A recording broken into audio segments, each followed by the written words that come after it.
पंजाबी ड्रामे जी नई अपडेट में तव्हां सभिनी पहिरीं प्यारनि खे दिलि वारनि खे सिंधी भेनरुनि खे सुहिणे सुहिणे यारनि खे ख़ुशि आमदीद। दोस्तो अॼु रिव्यू कंदासीं, अपडेट तव्हांखे ॾींदासीं, नई ख़बर तव्हांखे ॿुधाईंदासीं सिंधी शोबे जे हवाले सां त सिंधी शोबे ड्रामा नवां ॿिया कहिड़ा अचण वारा आहिनि ऐं पंजाबी ड्रामे जी अॻिते कहाणी छा बीहंदी।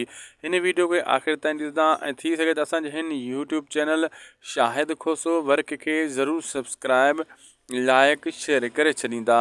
ही अव्हां जो ई पंहिंजो चैनल आहे, हिन ते अव्हांखे बहितरीनु अपडेट मिलंदा रहंदा आहिनि।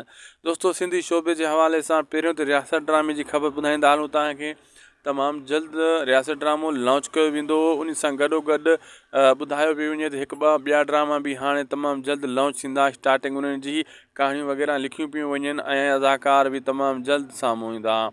बाक़ी रही ॻाल्हि रियासत ड्रामे जी, रियासत ड्रामो हिन टाइम बहितरीनु टॉप ते पंजाबी ड्रामे जी पंजाबी ड्रामो हिन टाइम टॉप ते वञी रहियो आहे। ऐं तव्हां ॾिसो न हाणे बैकग्राउंड सीन ब्रेक लॻी वई आहे, नवां सीन तव्हांखे ॾिसण वटां मिली रहिया आहिनि।